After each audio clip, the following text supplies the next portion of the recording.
We've seen lambda functions directly inside formulas many times on this channel. Well, today I want to take things just one step further.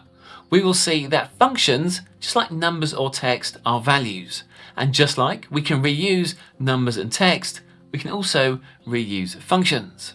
I've got a simple example to demonstrate this, but remember, what we're achieving isn't about the example, it's about the concepts that we're using.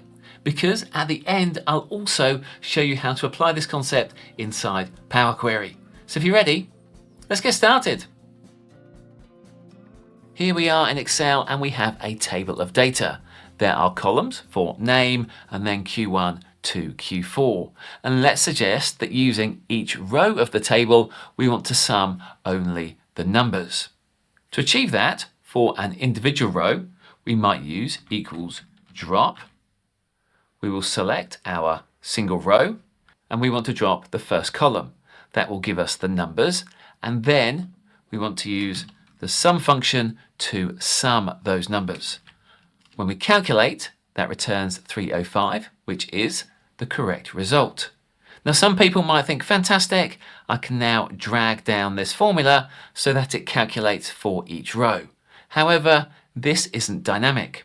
What we mean by that is if we get new data into our table, our formula doesn't expand.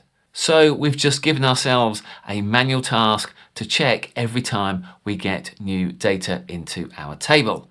Instead, we want to make it dynamic so we don't have to undertake that manual task.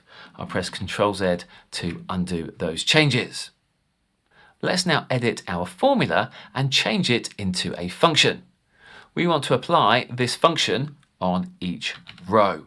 So we've changed our range reference into a name called row. Excel doesn't know that row exists. Therefore, we use the lambda function with row as a parameter. This now tells Excel that row is a name that we've made up and that name exists in our formula. I'll close that bracket at the end. What we've now created is a function. If we pass across any array, it will drop the first column and then sum the remaining results. I'm going to select the lambda function all the way to the end and press Ctrl C because we will be using this code in a moment's time. Now let's apply our by row function. By row, our array is going to be the values from our table, and then the function that we want to perform for each row is to drop the first column and then sum the remaining values. I'll close the bracket at the end and calculate. That now gives us exactly the same results as when we copied down the formulas, but now if we get a new value into our table, everything updates to incorporate that new value. In our by row function, we have used two values, the array, which was our data, and our function. That was our lambda function. What we can do is to make our function a separate value. Let's come across to the next cell. In there, I'll type equals let, opening bracket. Let is a function that allows us to assign a name to a value. I'll press Alt and Enter to create a new row. The first name that we want to create is array. This is going to be based on the values from our table. Next, let's create a name called function. This function is going to refer to the lambda that we created earlier. That means the function that we created has now been assigned to a name, which is called function. Next, we're going to calculate our result, which is based on the by row. By row has two arguments of array and function. For array, let's use our name of array. And then for our function argument, we're going to call our function value. It's called function. Now we want to pass across the values from each row. Therefore, we're going to use row as the name that represents those values. Now the thing is that we haven't told Excel what row means. So once again, we're going to create a lambda function and tell Excel that we have used a placeholder name of row. I'll then close the lambda and close the by row. The final value for let is the value that we want to return. We want to return our result. I'll close the bracket and calculate, and we now get exactly the same values.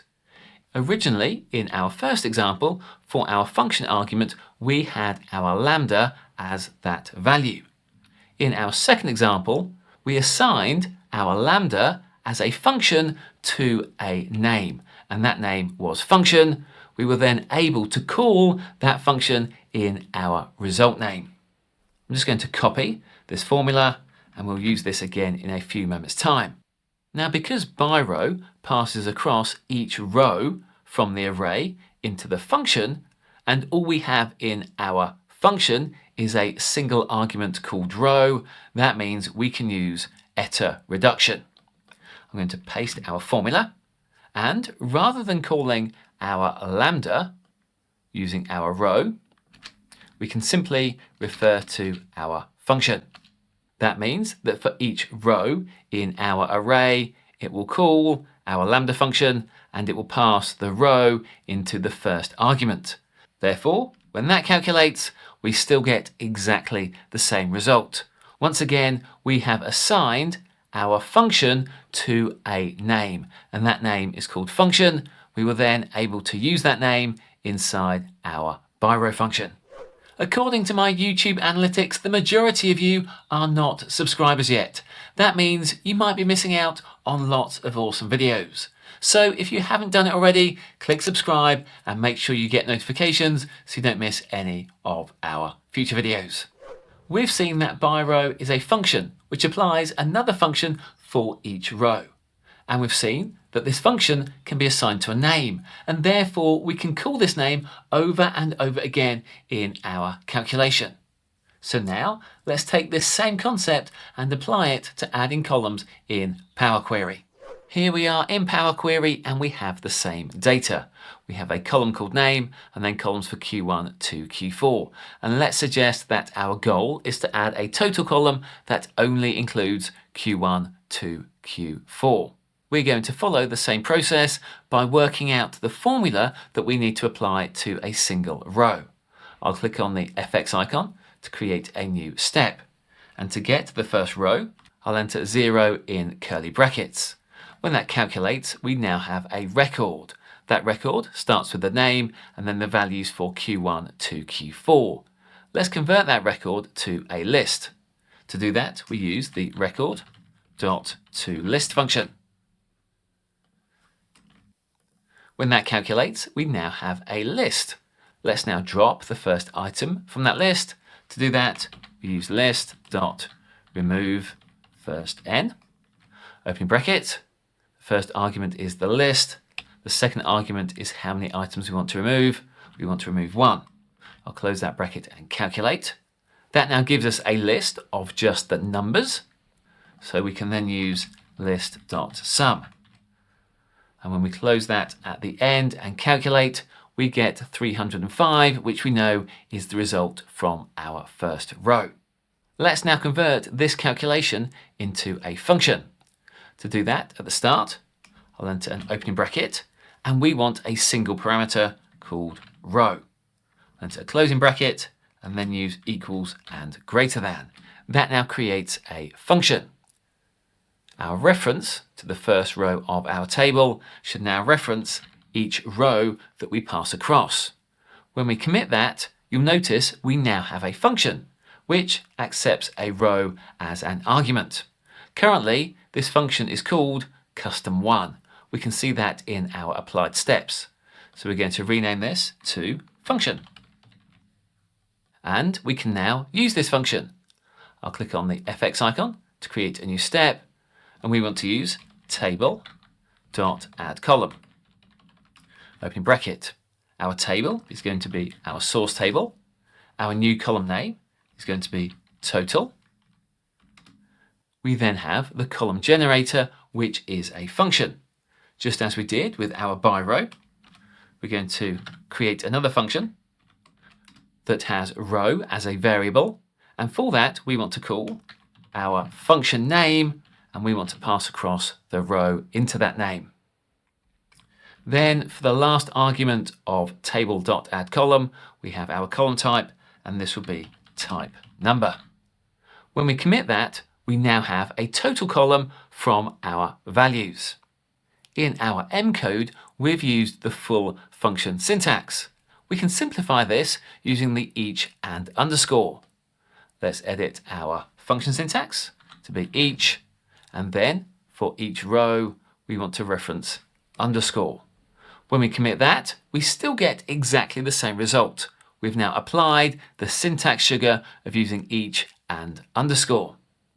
But just like in Excel, we have heteroreduction, we can also reduce down functions that have a single argument.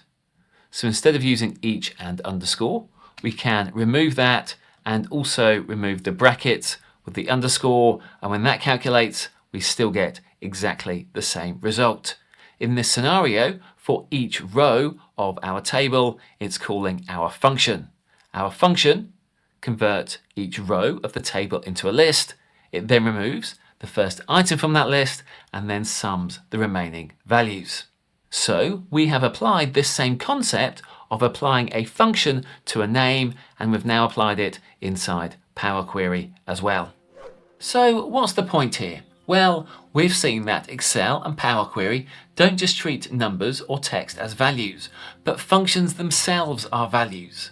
Therefore, functions are reusable building blocks that we can use over and over again, just like any other value. Which means if you've got formulas which are getting out of control because you're repeating the same logic over and over, then maybe creating a function value is exactly what you need. So thanks for watching, and I'll catch you next time.